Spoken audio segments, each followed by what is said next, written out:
當大家睇到呢條片嘅時候，我已經離開咗呢個世界，去咗一個好遙遠嘅地方，同一班老友記相聚。你話三缺一，點可以冇咗我呢條水魚呢？今次離開啦，我最唔捨得嘅係我老婆、兩個仔女同契女佘詩曼。大仔俊兒係我老婆同前夫生嘅，我哋結婚時佢只有幾歲，我當佢好似親生仔咁錫佢。佢亦都好貼我，仲叫我做老豆，我冇教佢嘅。至於我個女慧晶得20幾歲，咁後生就冇咗爹哋，想落都心酸。不過好彩佢遺傳咗我幽默嘅基因，大家可以喺佢嘅 YouTube 頻道，我老豆尋歡喜就會見到佢經常笑料百出，同埋好多蝦碌嘢。你緊唔緊張啊？我揸車。我唔緊張，我有安全帶。喂，你睇住前邊先得㗎。喂，咁你壓咗兩條線啦，你盲嘅？轉彎啦，轉啦，轉得㗎。轉得㗎。咁咪轉，唉。老豆，你估下今日要做咩？仲有好多我哋兩父女相處嘅溫馨時光，真係好值得懷念。希望大家多多捧場。其實喺舊年身體檢查嘅時候，我先知道自己患咗腎癌。雖然之前身體已經出現咗一啲病徵，但我一直忽略咗，所以到發現我患癌嘅時候，已經係腎癌末期。腎癌初期會出現幾個病徵，第一個警號就係血尿。最特別嘅係呢種血尿好多時候係唔痛嘅，唔會好似尿道炎一樣又痛又急。所以好多人包括我都會忽略咗。此外，屙嘅尿如果有好多泡泡，而且仲係持續性咁出現，好可能係蛋白尿，表示腎臟出問題。第二個警號就係腰痛或者背痛，你會覺得某一邊嘅腰部或者側腹有一種隱隱作痛嘅感覺，咁係因為腫塊越生越大，開始壓迫到腎臟外面層膜，甚至侵犯到周圍嘅組織，所以先會引起痛楚。好多人會以為係自己坐得多，姿勢唔好搞到腰骨痛，所以掉以輕心。第三個警號就係你可能會喺個肚腩或者腰側摸到一塊硬塊。當然要去到摸到硬塊呢個地步，通常腫瘤都已經唔細。除咗呢3個症狀之外，腎癌還可能會有一啲症狀，例如胃口差咗好多，體重無端端下降，你冇特意減肥，但幾個月內就瘦咗好多，成日都覺得好攰，甚至有啲人會持續發燒，因為腎臟會分泌荷爾蒙影響造血，所以貧血都係一個可能嘅症狀。如果以上種種小毛病都持續出現，代表腎臟一定出咗問題，一定要去做詳細嘅身體檢查啊！究竟腎癌係點樣引起嘅呢？雖然醫學界至今還未確定腎癌嘅確實成因，我哋只能話係腎臟中某啲細胞嘅 DNA 出現咗突變，搞到佢哋唔聽指揮，變成壞分子瘋狂複製自己形成腫瘤。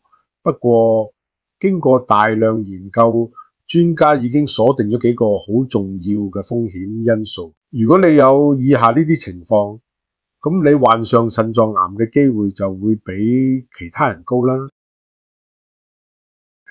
第一個因素係吸煙，雖然我已經戒咗煙2年，但由於已經食咗幾十年煙，所以好多器官都已經受到損害，冇辦法返轉頭。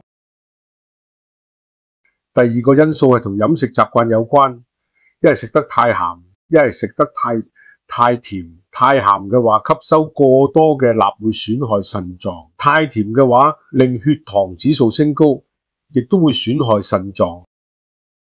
第三個因素係高血壓，如果你有高血壓問題，又唔好好控制，長期處於高血壓嘅狀態，都會增加患腎癌嘅風險。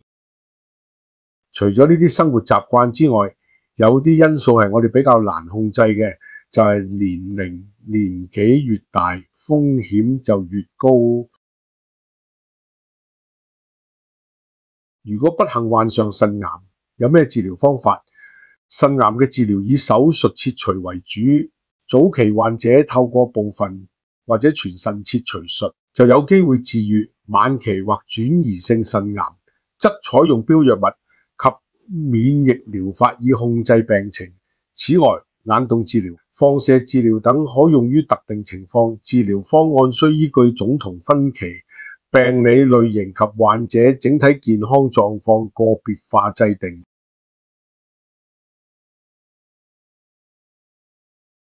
腎臟癌通常分為1到4期，第1期同第4期嘅存活率真係差天共地。可惜我發現患上腎癌嘅時候已經係第4期，更加唔好彩嘅係同時出現併發症，令到我身體嘅其他器官都急速衰竭，最後魂歸天國。不過能夠咁短時間就升天，唔需要長期受苦，從另外一個角度睇，都可算係一種福氣。所謂預防勝於治療，有咩方法可以預防患上腎癌呢？首先，飲食方面，記住要均衡，多食新鮮嘅蔬菜同水果，佢哋裡面嘅維他命、礦物質同抗氧化物都係保護我哋細胞免受傷害嘅好幫手。相反，要盡量避免高鹽、高油嘅飲食，特別係加工肉類。此外，飲水都好重要，每天飲用足夠嘅水分，大約1.5至2公升，避免含糖飲料、酒精飲品。生活習慣方面，戒煙同維持健康體重係預防腎癌方面非常重要。另外，要經常運動，每日最少做30分鐘嘅運動，無論係跑步、游水定係急步走，都可以促進新陳代謝，增強免疫力。至於高風險族群，如有家族病史者，應考慮定期接受檢查，以便及早發現病情。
最後唔好為我嘅離開而難過。先唔好講有冇來世先啦，100年之後塵歸塵，土歸土，冇你亦都冇我。我哋勤勤朴朴、老老實實一世，帶唔走一磚一瓦。人生苦短，所以食你想食嘅嘢，見你想見嘅人，睇你中意睇嘅風景，做你中意做嘅嘢。來日並不方長。有錢將日子過好啲，冇錢嘅就將心情調好啲，日子一日日咁過去，有一日你咩都會放低嘅啦。